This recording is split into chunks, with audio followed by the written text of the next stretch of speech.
Assalamualaikum warahmatullahi wabarakatuh. Perkenalkan, nama saya Asri Nur Fitri dengan NIM 2402275 dari Prodi Pendidikan Guru Pendidikan Anak Usia Dini dari Universitas Negeri Padang. Baiklah, di sini saya akan menjelaskan tentang belajar teori behavioristik. Yang pertama yaitu pengertian belajar teori behavioristik. Teori behavioristik adalah teori belajar yang mengedepankan perubahan perilaku peserta didik sebagai hasil proses pembelajaran.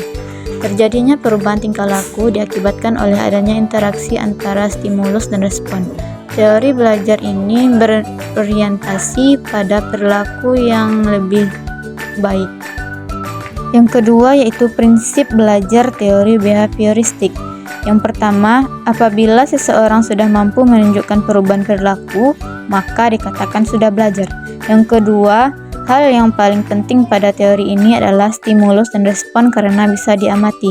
Yang ketiga, adanya penguatan, yaitu hal-hal yang bisa memperkuat respon. Yang ketiga yaitu ada hukum belajar teori behavioristik. Hukum yang pertama yaitu hukum kesiapan. Hukum kesiapan berarti bahwa kegiatan pembelajaran akan memberi hasil yang diinginkan jika ada kesiapan. Yang kedua, hukum latihan. Hukum latihan memiliki arti bahwa semakin banyak latihan, semakin besar peluang untuk berhasil. Yang ketiga, hukum efek. Hukum efek berarti bahwa efek yang dirasakan oleh peserta didik setelah belajar akan memotivasi dirinya untuk terus belajar. Yang keempat yaitu sikap.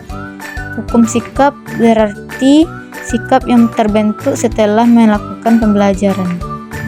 Yang keempat yaitu ada ciri-ciri teori belajar behavioristik. Ciri-ciri yang pertama yaitu mengutamakan pengaruh lingkungan. Yang kedua, hasil pembelajaran fokus pada terbentuknya perilaku yang diinginkan. Yang ketiga yaitu mementingkan pembentukan reaksi atau respon. Yang keempat, bersifat mekanistis atau dilakukan dengan mekanis tertentu. Yang kelima yaitu menganggap latihan itu adalah hal yang paling penting dalam proses pembelajaran. Yang kelima ada contoh penerapan teori belajar behavioristik. Contohnya yang pertama yaitu guru menyusun materi atau bahan ajar secara lengkap, mulai dari materi sederhana sampai kompleks. Yang kedua, selama mengajar guru lebih banyak memberikan contoh berupa instruksi.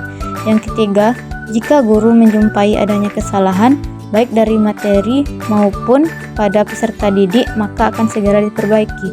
Yang keempat, guru lebih aktif memberikan latihan agar terbentuk kebiasaan yang diinginkan. Yang kelima, memberikan evaluasi berdasarkan perilaku yang terlihat. Yang keenam, guru harus mampu memberikan penguatan, baik dari sisi positif maupun negatif. Yang terakhir ada kelebihan dan kekurangan teori belajar behavioristik. Kelebihan yang pertama yaitu peserta didik dibiasakan untuk latihan dan praktik yang di dalamnya memuat unsur kecepatan, spontanitas, kelenturan, refleks, dan daya tahan. Yang kedua yaitu mampu mendorong peserta didik untuk berpikir linier dan konvergen. Yang ketiga yaitu memudahkan peserta didik untuk mencapai suatu target tertentu dalam pembelajaran. Selanjutnya ada kekurangan. Kekurangan yang pertama yaitu membatasi kreativitas, produktivitas, dan imajinasi peserta didik. Yang kedua ada pembelajaran hanya berpusat pada guru, sehingga peserta didik terkesan pasif. Yang ketiga, berpotensi menimbulkan hukuman verbal dan fisik, seperti memberi hukuman peserta didik yang melanggar aturan bahkan menjewer. Hukuman seperti itu justru bisa berakibat buruk pada perubahan perilaku peserta didik. Yang keempat yaitu timbul kesulitan untuk menjelaskan kondisi belajar yang kompleks karena hanya beracuan pada stimulus dan respon. Hanya itu yang bisa saya jelaskan.